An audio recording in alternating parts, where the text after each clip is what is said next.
Hello, and thank you for listening to RENEWables, a podcast by BioStar, which aims to explore the current and future energy landscape in America. Hello, and welcome back to RENEWables. Thank you to all of our listeners and viewers, of course, week after week for tuning in. I'm your host, David Smart, our Chief Commercial Officer here at BioStar RENEWables, and have the pleasure of speaking with Savannah Seidel, the VP of Sustainability at Better Earth today on the podcast. Savannah, thank you so much for making the time and for coming on the show. It's my pleasure. Thank you for having me. Yeah, I'm really fascinated by your business, and you are working in an industry and in a space that is really on point for what we talk about here on the podcast. We've had some guests who are sort of similar in a similar space to you, but you have a little bit more of a niche that we think is really interesting related to composting. And being able to compost food packaging. So I'm not going to tell everybody what you do. I'll save that for you. But before we get started talking about Better Earth and your mission, talk a little bit about you personally. Tell us, who is Savannah, your background, and how you ultimately came to join the team at Better Earth. Absolutely. Yeah, it's my pleasure to do so. And as I mentioned, just so excited to be here with you. So in terms of how I got to Better Earth, there's a bit of a circuitous path. You now have the pleasure of hindsight looking back. But, as a child, I might not have seen myself navigating here, but it all makes sense. All the puzzle pieces came together. I think I was first inspired by, my parents. Both of my parents were public servants. My father was a Coast Guard captain. So I would witness firsthand when my father would have to be deployed overseas to respond to fossil fuel spills, oil spills, and have to do those types of cleanups. Further, he would come home with stories around global plastic pollution on these beautiful Caribbean beaches, right? That food service packaging was just piling up on the sand. And those were visceral images to me, both of those things. But at that time, I couldn't really connect those dots. I ultimately found myself focusing in sustainability and environmental sciences, and that led me to environmental policy. I went to graduate school at Columbia, School of International Public Affairs for Environmental Science and Policy, and ultimately found myself working on urban agriculture campaigns for the city of Atlanta for a bit. And then after that, landed with a documentary film team. As I mentioned, it's a circuitous path. And so you might be familiar with some of their films, such as The Social Dilemma, which was most recently, as well as Chasing Coral. Those are both Netflix originals, and they both have big stories to tell. And in Chasing Coral, it was a big climate change story where we experienced a massive coral bleaching event. And a lot of what my job was to take that big story and that big problem and distill it down to communities, especially in the American Southeast, and communicate why that story would matter to them, how that would impact them, something that felt so far away, and how we could help mobilize and take action and change policy. And I loved that work, and I really loved what I was doing, but I wanted to do more. And that's where the gears started turning around food service packaging. We all eat 3 times a day. And it's something that is so visceral. Sometimes more, Savannah. Speak for yourself. Fair. It's visceral. It's something that all of us have our hands on. And, through circumstance, I connected with Joseph Bild, Better Earth CEO, and that led me on a path to Better Earth. Awesome. Well, that is really cool. We obviously spoke before this, and I didn't know the details about the documentary film crew. So I've written down Chasing Coral because I have not seen that one. Yes. And I will definitely add that to the list, always looking for good things to watch. So I appreciate that. So you told us how you got here. Let's start with just the elevator pitch on Better Earth. What do you all do? Happy to. So at Better Earth, we are a sustainable food service packaging company, and we're on a mission to make sustainability accessible. Oftentimes it feels so inaccessible, right? So we're on a mission to make sustainability accessible within the food service industry. But more than that, we're really trying to make regenerative circularity achievable. So I want to pull back because regenerative circularity can be a bit of a wonky term. And so what I mean by that, and what I mean by that as it relates to our world, is we envision a future where nothing is wasted, right? Within the value chain that we operate in, where nothing is wasted, and we have the ability to revitalize and regenerate the systems around us. So from the fields where the plants that ultimately make up our packaging grow, to the food service establishments where our stuff is enjoyed, back to the fields where our composters served. So, replenishing and revitalizing local economies through growing local jobs, supporting carbon sequestration all around, and helping address public health concerns through more safe and sustainable packaging. As we know, plastic packaging has a myriad of different public health concerns, with the most recent being that we are swallowing up to a credit card's weight in microplastics each week. So at Better Earth, as I mentioned, we are trying to make regenerative circularity achievable from field to fork to field. Yeah, and if you listen to our podcast regularly, you'll understand why I opened with this being such a fitting topic, and you'll know that I'm geeking out about getting to chat with you and learn about your company. I love field to fork to field.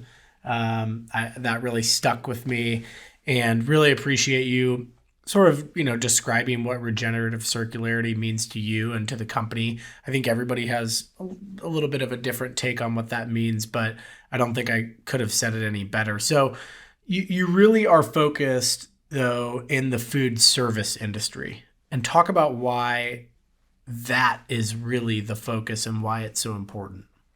Absolutely. So the food service industry presents a big problem as well as an even bigger opportunity. So the food service industry, recent reports have shown that food and the industry around it contributes up to a quarter of all global greenhouse gas emissions. It's a pretty notoriously wasteful space. However, when you look at that, you can see the bad, right? We can see exacerbating environmental problems. However, if you really lean into that industry, that means that we have the opportunity to unlock what would have been that quarter of global greenhouse gas emissions and reverse and draw that down, right? So that even bigger opportunity. So at Better Earth, what we continue to do is really lean into education and advocacy and creating access, right? So creating access to plant-based and compostable food service packaging, and supporting the food service industry and really closing that loop and connecting them to local composters to help break down and create a circular environment for the packaging and food waste. Very cool. And this concept of plant-based has been very popular. It's certainly a buzzword kind of in the industry, and especially in the last, 2, 3, 4, 5 years. Is your packaging, so you mentioned plant-based food service packaging, is it really 100% plant-based? Is it partially plant-based? Talk about that. It's a great question, and I'm sure that's something many consumers are navigating on a daily basis when they see these different labels in the grocery store. People want sustainable packaging. So marketers know that and are creating confusion with so much of the different vocabulary that's out there. We call that greenwashing. So yes, at Better Earth, our products are 100% plant-based, but I want to elaborate further on that too. We're not just 100% plant-based. We are third-party certified to be commercially compostable. So this is a certification that consumers can see and understand and know that that claim is backed by those third-party accreditations. That's good to know. And I think you're right. There is definitely some greenwashing, and I think just frankly confusion in the from the consumer's side, as people are continuing to be educated on what all these terms really mean. Ever since I was a kid, the concept of recycling has been around, and I think only really recently, as a country, have we gotten pretty good, I would say, decent. There's always room for improvement at recycling. But so now we're starting to ask folks to compost their food. And that's a new habit that consumers have to learn, right? And it's not something that can happen overnight. But talk a little bit about some of these terms that we see. We see biodegradable, we see compostable, we see recyclable. Help educate our listeners and viewers about these terms and what they really mean. I'd be happy to. So with biodegradable, that's definitely a buzzword. However, I might break some hearts here, but I'm biodegradable. My headphones are biodegradable. My cell phone is biodegradable. The term has no time limit, right? And how long it will take that thing to biodegrade. Whereas compostable is a legally bound term. So in our case, commercially compostable means that an item must be third-party certified to break down in 90 to 180 days in that commercial composting environment where the temperature, the heat, the pressure, moisture are all in the right spaces to break it down, and that item will leave no toxicity to the soil. Okay, so 90 to 180 days, that's pretty fast. Mm-hmm. Mm-hmm. And no toxicity to the soil means just having no negative impact on the soil. Is that a fair? No, yeah, it's a great question, and it's something that is tested in a lab as well. So when we say no toxicity in the soil, I mean that our packaging is third-party lab tested to ensure that there are no heavy metals and no added fluorine in that BPI or CMA certified packaging. BPI being Biodegradable Products Institute, or CMA being Compost Manufacturers Alliance.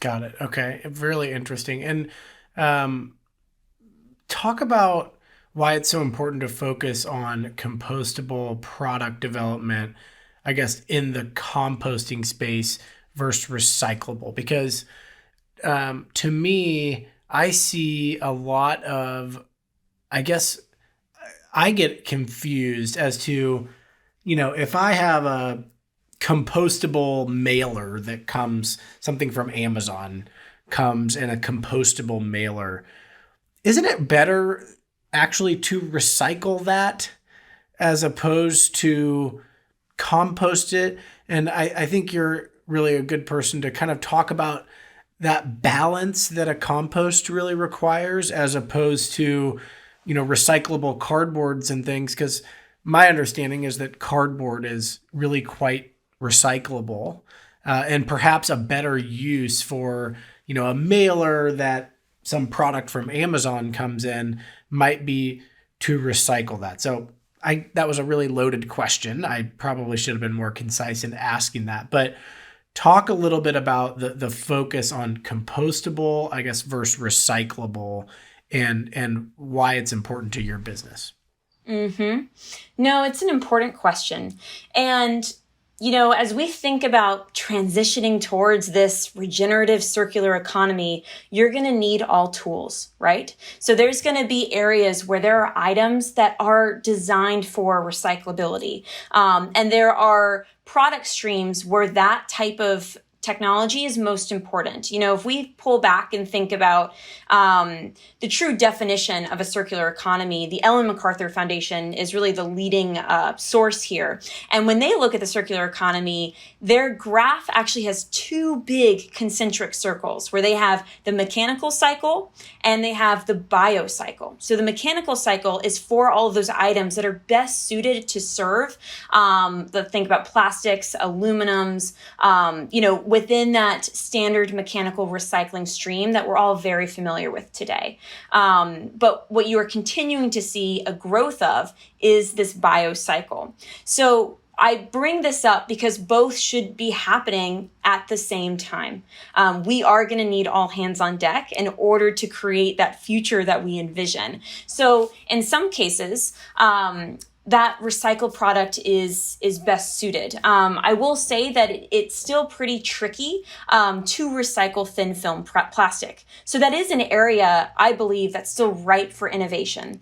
Is it a bioplastic? Is it something else? That's not my area of expertise, but there are certainly areas where recyclability is critical, like aluminum, is one of the highest recyclability, right? Same with cardboard. There are clear case studies there.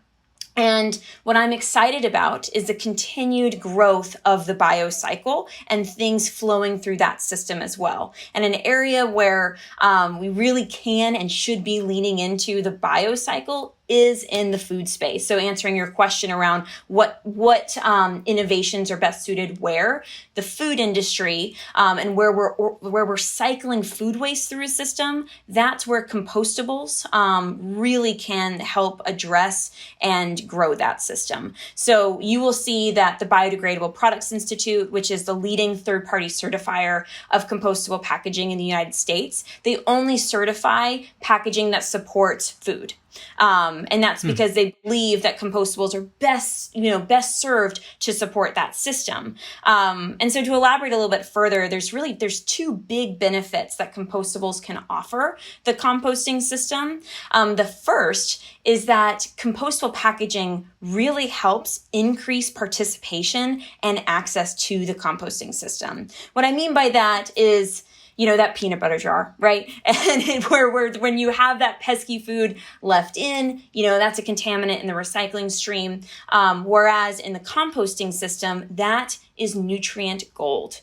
And that person doesn't have to take an item off. They don't have to scrub. All they have to do is dump that compostable item with that pesky food waste in it into their composting bin, and it can move forward And that composter will be so excited to have more of that organic material in their pile. And as the consumer, I'll be excited because it'll be less time cleaning out the plastic at my sink, right?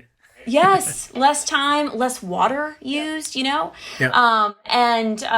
One study that I recommend, the Food Service Packaging Institute and BPI recently posted this exciting study called Compostable Chicago that indicated that when you have those right operating conditions in a food service establishment and have 100% compostable packaging in that front of house space, it truly does help create more access and participation among participants and dramatically reduces contamination.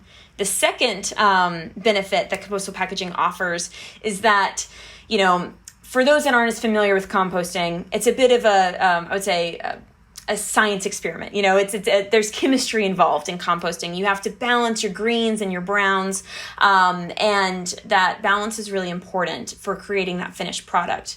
So compostable packaging actually provides really important carbon material to help support that overall composting process. Really great explanation and so important, I think, to kind of educating folks as to where it's important and where it's not. And I think looking for that BPI, Biodegradable Products Institute label is definitely important. I didn't know about them being the certifier prior to meeting you, so I will definitely keep on the lookout for that. I appreciate that. So talk a little bit about what the types of plants you use. I'm fascinated. What are your products actually made out of? Yes, so we focus on really renewable plant-based substrates. So we use bamboo, which can grow up to 3 feet a day. And we also use the byproduct of the sugarcane process called bagasse. And, in terms of additional materials that we use, we also have a network of over 60 farmers that grow native and perennial southeastern crops.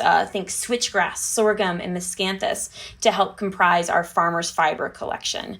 I am incredibly excited about this initiative, and we've been dabbling in our life cycle assessment. We're still in the early stages of that life cycle assessment for that product line, where we're understanding, the carbon footprint for that full product line. And our early analysis has shown that across that agricultural process, that process is literally carbon negative, because these native perennials continue to sequester carbon through their root systems.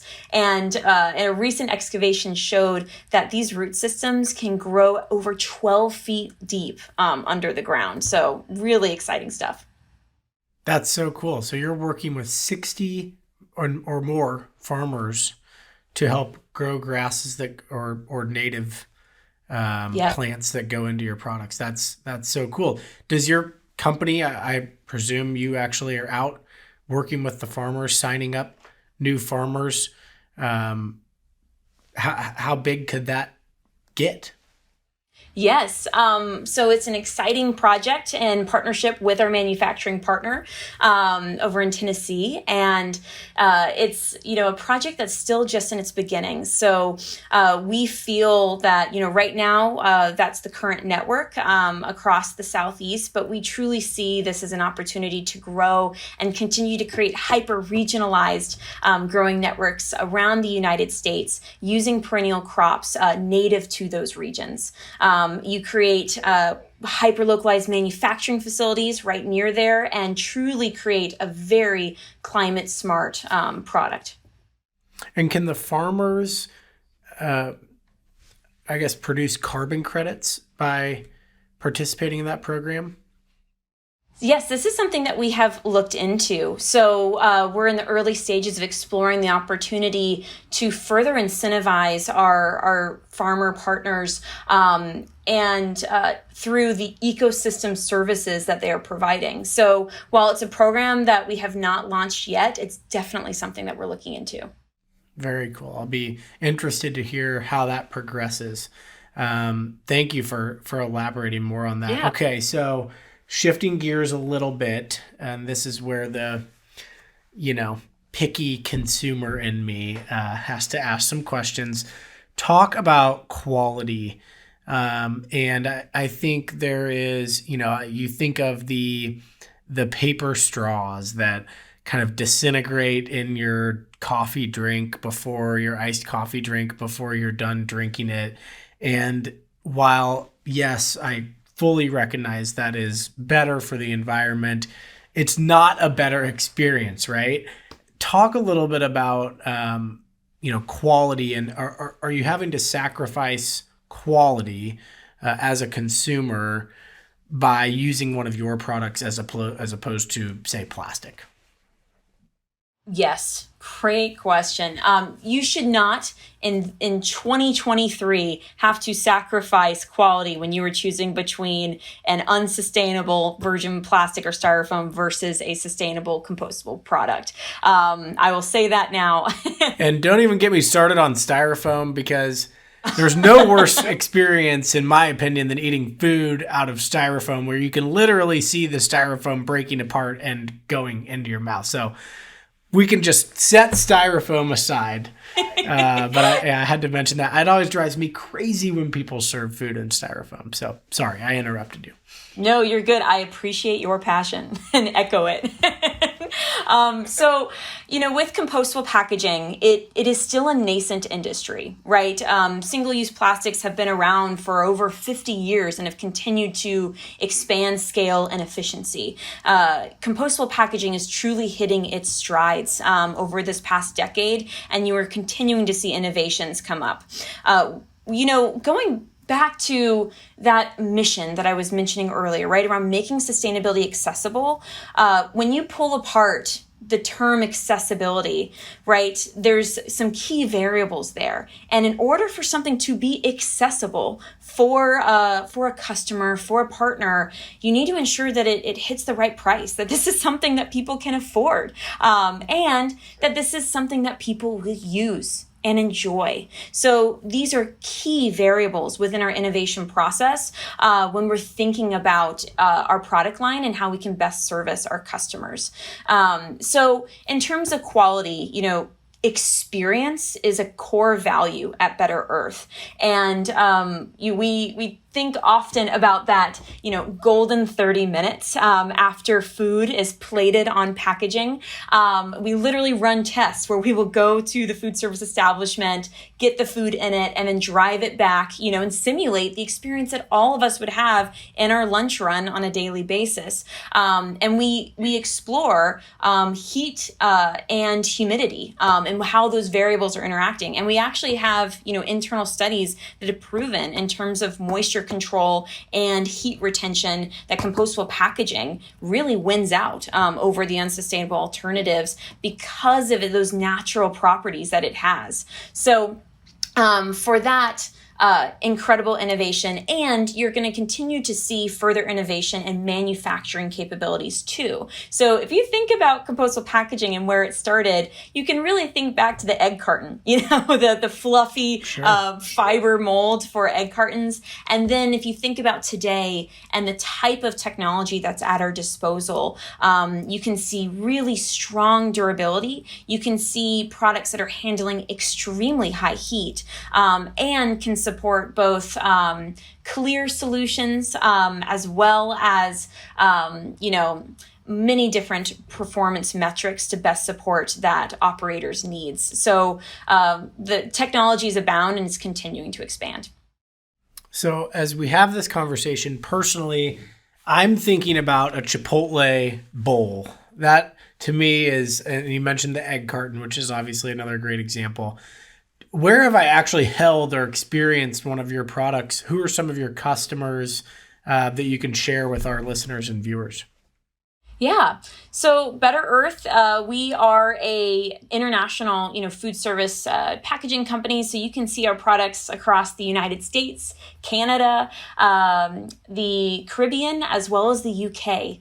So we're pretty, geographically spaced, and we support a wide variety of, multi-unit chains, as well as schools, hospitals, amusement parks. And then in terms of some names for different viewers that are, listening in from different areas. If you're in the Southeast, you might have experienced us at the Daily, which is an awesome coffee shop here. Stop, Think, Chew. Also in the Midwest, we have Roti and Sweet Leaf, Waffle Love. And then in the Bay Area, if you've ever been through the San Francisco airport, you'll experience us at Equator Coffee. They have locations all around the Bay Area as well. And then here in Atlanta, the Garden Room, right here in the St. Regis, they've been an incredible partner and a closed loop partner of ours. Awesome. Thank you for sharing those. And so pivoting again, we've gone from field to fork. Let's go back to the field. Talk about your work with the composters, because my understanding is you are directly involved with sort of the end of the chain, if you will, with the composters. Talk about what that looks like for Better Earth. Yes. And it starts, everything that we do, we're doing with the composter in mind, right? They are a critical stakeholder and partner alongside that farmer in all of our product innovation and work. It's critical to our value proposition of being a closed loop solution. So in terms of our engagement with composters, we have a partner advocate who actually comes from the composting industry, and she continues to nurture and expand relationships with composters in all the different areas where we serve. So a lot of what we do is engaging and connecting with composters, supporting composters, and helping grow composting infrastructure. So we were recently on a call with a county commissioner to help connect him with our composting network to help support growing composting within their area. And then further, we engage, with broader industry industry groups to help support and lobby for greater access to composting infrastructure. Right now is an exciting time within this space. There's a whole bunch of momentum.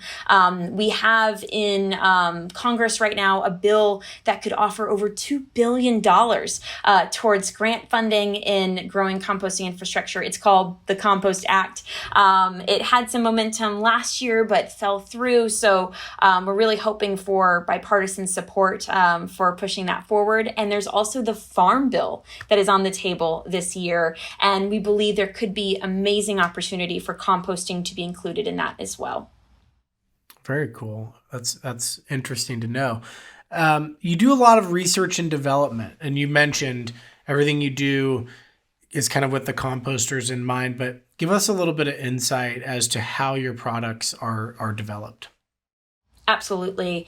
And so I bring up composters, our product always start with the end of life in mind and ensuring that whatever product innovations that we're bringing to market really truly help address a problem within that composting process, right? That offer a solution, a sustainable solution within our value chain. And so when you start with the end in mind, you really have that strong foundation for your beginning. And then from there, we really analyze the partners in the value chain between the beginning to the end and engage with operators that's critical to the success of the product and is truly a major variable in scalability. So, in terms of those key partners, it's really thinking about our farmers, right? And what substrates are available and performance that substrate can offer, the critical needs of our operators in terms of what performance is needed, what applications will this support,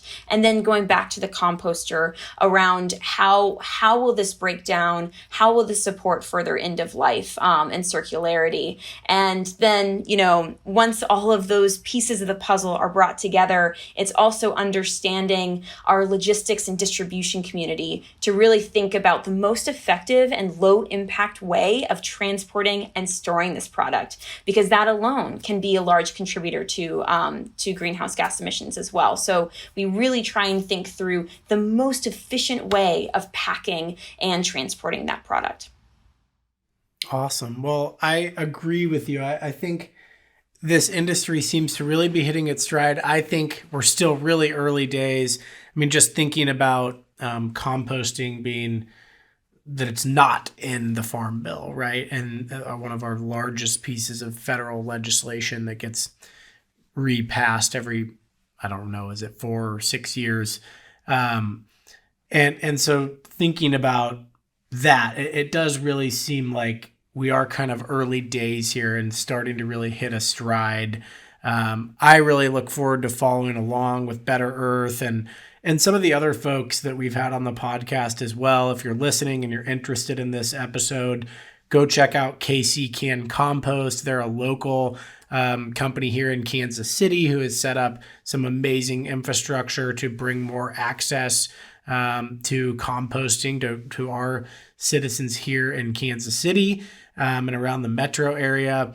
Also think of Eco Enclose, who's more on the sustainable packaging side for kind of everything besides food service. They might do some food service, but sustainable mailers and things like that. So if folks are interested in this topic, go check out some of our other episodes. And you all have, Better Earth has a series of webinars I think that folks can check out called Compost Conversations. I love the name. So make sure you hop on to Better Earth's website and check those out as well. We'll make sure there's links in the show notes so that everybody has access. So in the spirit of kind of being early days, my final question, which I ask a lot of people, what are you most excited about as you sort of think toward the future and the opportunity that Better Earth has? You're right that it's just the beginning. There is so much potential and so much opportunity. And as I look at the landscape before us and the momentum that we are seeing, I think what excites me the most is continuing to help empower others see themselves in this movement and continue to make massive impacts towards these urgent environmental goals that are ahead of us. So I think that we're hitting the ground running, and there's so much more to do. And I really believe that we will be looking back and smiling as we think about, in the future, the amazing access that we will all have to composting infrastructure, to how effortless it will be for all of us to get sustainable packaging and food into our bin and leave it outside our door, and really helping address some of these major environmental problems. So, and just want to emphasize too, thank you so much for the time to have this conversation. Have really enjoyed it. Yeah, absolutely. I can't thank you enough. I'm honored to have made your acquaintance, and I really mean it. I look forward to following all along with Better Earth, and maybe you'll come back on the show next season and give us an update as to how things are going. Savannah, it's been really great to meet you and get to know about your company. So we will wrap it up there. Are you on LinkedIn, Twitter? Do you tweet a lot? Are you a good follow? Let our listeners and viewers know how to follow you online. Yes. You can follow me at Savannah M. Seidel. So that's Seydel. Across social media platforms. I'm not the best person on Twitter, but I'm certainly on LinkedIn and other platforms. Please connect with me. And Better Earth can be followed too, across all platforms at BE Compostable. Awesome. Be compostable. I love it. Well, it's been a pleasure to get to know you, Savannah. Thank you again for coming on your show. And a huge thank you, as always, to our listeners and viewers who continue to tune in and make this podcast a success. We're in season 3. We have a lot of really cool episodes coming up. So make sure you hit that follow button so you don't miss an episode in the future. This has been another episode of RENEWables. I'm your host, David Smart, Chief Commercial Officer at BioStar Renewables, and we'll see you in a couple weeks. Thanks. Hello, and thank you for listening to RENEWables, a podcast by BioStar, which aims to explore the current and future energy landscape in America.